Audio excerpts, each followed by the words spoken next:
I met my soon-to-be ex-wife 8 years ago. We both were working. She works as an architectural designer, and I work for the US Post Office. Yep, I deliver mail. Fun job.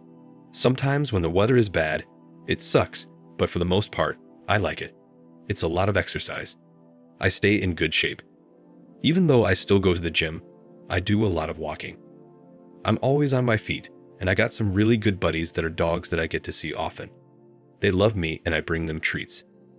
I met my soon-to-be ex-wife at her house while I was delivering her mail one day. She came running out to hand me the mail to return, but she fell, and it was pretty bad.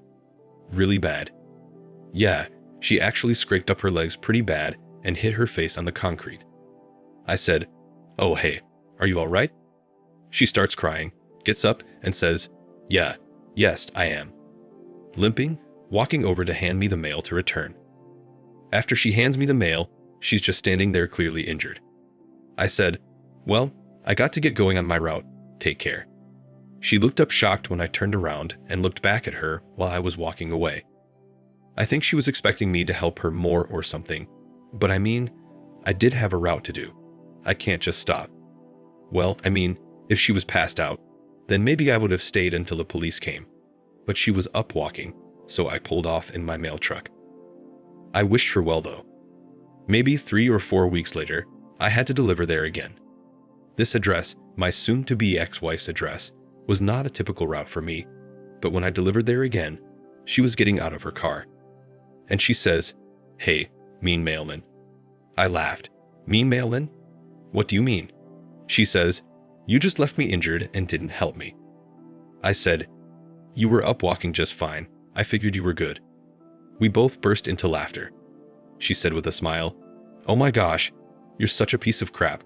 Let's hang out sometime." I did notice the first time, and my soon-to-be ex-wife is very attractive. By the way, she still has the bruise on her face.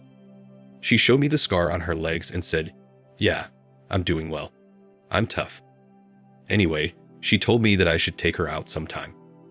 I then say, "You ever heard of Whistle Now?" She says, "Yeah, I've been there a few times." I said, "Oh really?" She said, "Yeah, on the weekends with coworkers."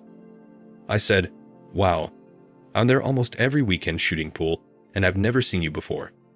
I feel like I know everyone there. Anyway, I'll be there this weekend. Come on by. I'm usually there from 8 till midnight." She said okay. That Saturday night, I got there around 9 p.m. As soon as I walk in, I see a woman jump up and head over, and it was her. She says, "Hey, I'm glad you came. I was hoping to see you tonight." We hung out all night until 1 a.m., shooting pool, drinking, and talking. We really got along well, laughed and joked about her falling, and she told me I was an a-hole for leaving her. But something about it turned her on.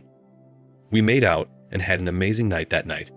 She got a ride home from her friend, and I went home. We ended up talking and texting for about a month before we saw each other again. The second time was dinner and a movie, then drinks after, and we went back to her place after. It was good. She made me breakfast the next morning, then proceeded to ask me if I was a relationship type of guy.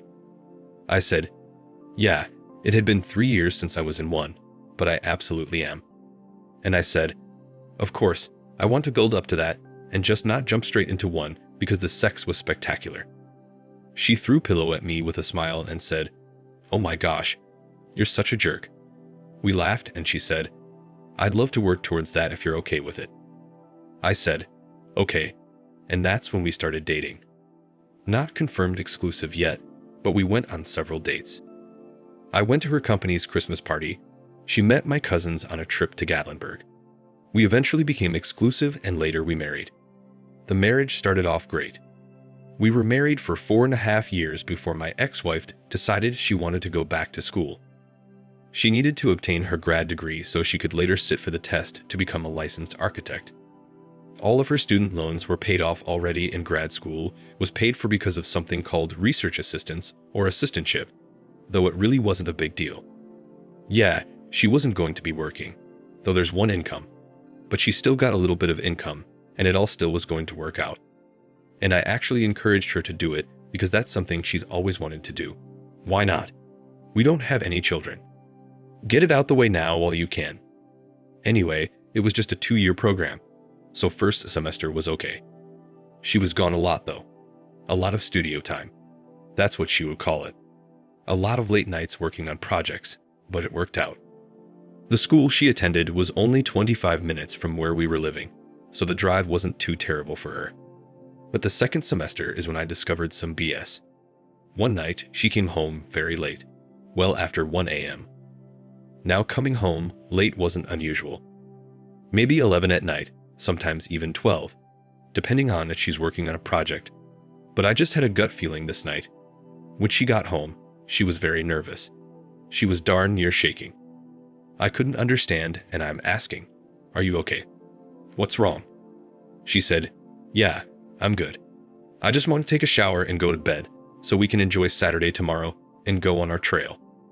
We used to go walking on trails and have picnics every weekend, especially around this time. I put my hands on her shoulder and I was asking her, "Are you okay? Something's not right." She puts her head down and she starts to tear up. I said, "What is wrong with you? Something happened to you. What happened?" Immediately, I started thinking somebody harmed her somehow, some way, or she's hurt about something. I just knew it. She looked at me and said, "Please don't be upset with me, please." I said, "Okay, I guess. What's going on?" She told me that she slept with someone else. I back off and I'm staring at her and I said, "Excuse me? You did what?" She repeats. "I slept with someone else." I said, "Who did you sleep with?" She told me it doesn't matter. I got in her face and I said, "Who did you cheat on me with?" She told me it was her instructor. He's one of the instructors she was doing research for during grad studies, and apparently, she started sleeping with him. According to her, he flirted with her a lot. She always pushed him away until this night. For some reason, she said she just gave in.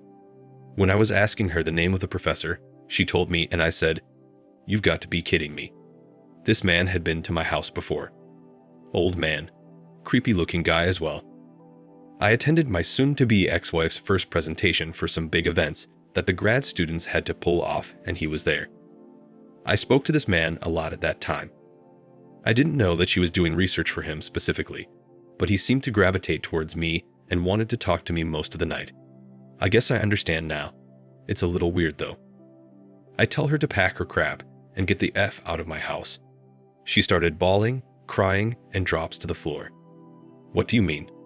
What are you talking about? I can't just leave. Where am I going to go?" I told her I don't give a crap. "Leave. You're not staying here. Get out." And when I said get out, I did yell that pretty loud. It was like a roar, a lion's roar. She was silent. She grabbed her keys and she left. I didn't know where she was going. I didn't even care. This marriage was over to me. The next day, I did find a lawyer. I told the lawyer everything. He was asking all kinds of questions. We don't own a home. We don't have any joint accounts, and I was concerned. I told him that she currently is in school. Will I be responsible of taking care of her since she's not working? And he assured me he'll make sure that I don't have to pay her a dime because she's able to work. She's paying for her own education. She's able to do this, so I believe him. We'll see how that goes. I initially did not block my ex-wife. She called and texted me so many times, begging for me to take her back, begging to not go to the school and let the proper people know what was going on. Her begging did not work. We do share the same phone line. I got everything, even emails of her with the instructor. Him sending her love letters.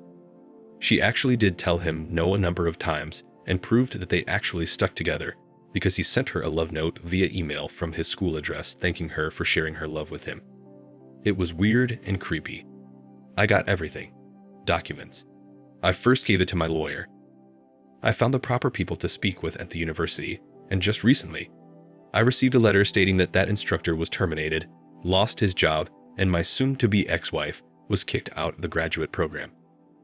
I saw her Facebook post saying her life is over. Her career is over because of one little mistake, and she wishes she could rewind time and fix things, but she can't. Her life is done. People are under her post saying, "Don't talk like that. Don't do anything to yourself." Her family is afraid that she's going to try to harm herself. I don't give a crap what she does. We're done. You don't disrespect me like that. Thank you for watching. Like and subscribe if you enjoyed the video. See you next time.